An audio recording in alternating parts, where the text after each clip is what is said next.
Welcome to Pop Projects. In this episode, we'll be making a kid's toy wagon. A toy wagon is a quintessential gift for any child. It's great for hauling around stuffed animals or even their favorite pet. You can find the plans for this project in the link below. Let's get building. It'll only take us a small amount of plywood and a couple of coats of red, shiny paint. The tools that you'll need for this project are a table saw, a jigsaw, a drill, a circular saw or compound miter saw, and screws. This wagon was made from one sheet of 2 foot by 4 foot, 3/4 of an inch birch plywood.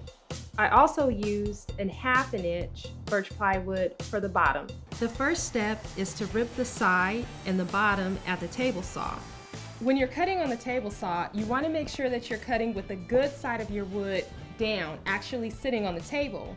Because of the way that the blade enters the wood, you're more likely to experience tear out. But there's a way that you can prevent it. Put a piece of paint tape on the bottom side of your wood. No more tear out. After you cut your 3/4 inch pieces, you can move to the bottom, which is cut from 1/2 inch of plywood. Another great tip when cutting repetitive size cuts, for example, I'll be making 4.5 inch cuts on this piece of plywood and I need 8. Instead of measuring each time, I'm going to set up a stop block, which is basically a scrap piece of wood and a clamp attached to my miter saw fence.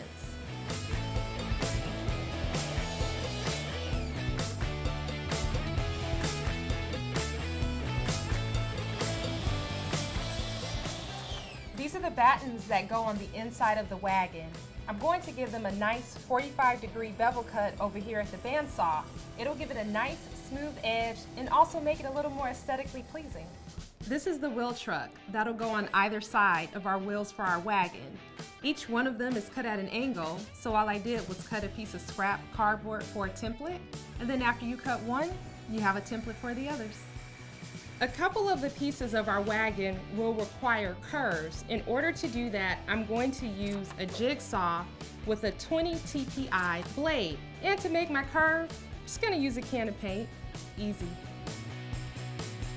If your cuts turn out not to be exactly perfect, you can always sand it down later.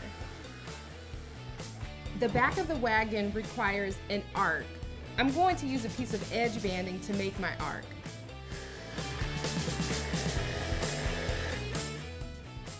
So we have 2 side pieces, a front and a back, the plywood bottom, 2 side rails, a back rail, 6 battens, 8 wheel trucks, 4 separator blocks, 2 mounting blocks, a steering yoke, the handle shaft, and the handle grip. For each of the angle pieces, I used my orbital sander to smooth out any rough edges that I didn't cut cleanly with the jigsaw. You can turn your orbital sander on its side and use it as a drum sander. I first sanded everything down with 150 grit sandpaper, moving on to 220 grit sandpaper.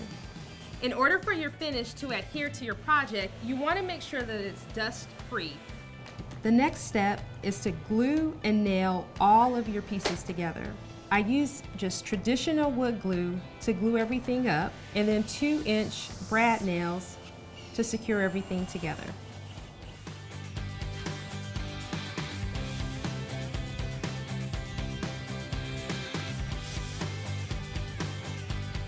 To attach the wheels to the wagon, I'm going to use our spacers that we cut out and our wood blocks. I'm also going to use what's known as an axle bolt to allow easy movement for our wheels. I'm going to slide that in with the washer on either side and close it out with the cap nut. Now that we have our wagon completely coated with 2 coats of exterior red paint, now we get to attach our yoke. And that's just a simple attachment with a carriage bolt, a nut, and a washer. I used a 1/4 inch bit to drill a hole, and then a 1/4 inch carriage bolt to make sure it still swivels. Your washers need to be snugly in place. I drove 1-inch screws to attach my wheels and their mechanisms to the body of the wagon. For the wheels that attach to the actual yoke, I'm going to actually countersink the screw, so I'm using a 3/8 of an inch Forstner bit to do that. For the handle, I'll be using a dowel. We need to secure it to our workbench. I'm actually using an angle clamp, which technically isn't for this, but we want to make sure that the dowel is secure so it doesn't roll as we're drilling our hole. And then I used a screw eye, 1 inch in diameter, and then a 5/8 inch diameter screw eye to join them to the yoke of the wagon. I used a bike clamp to connect the screw eyes together.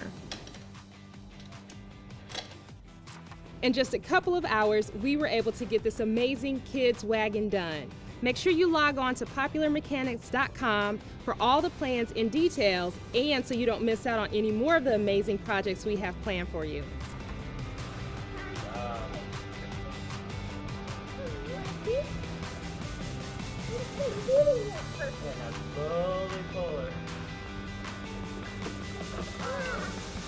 He's like, I don't want any parts of this wagon.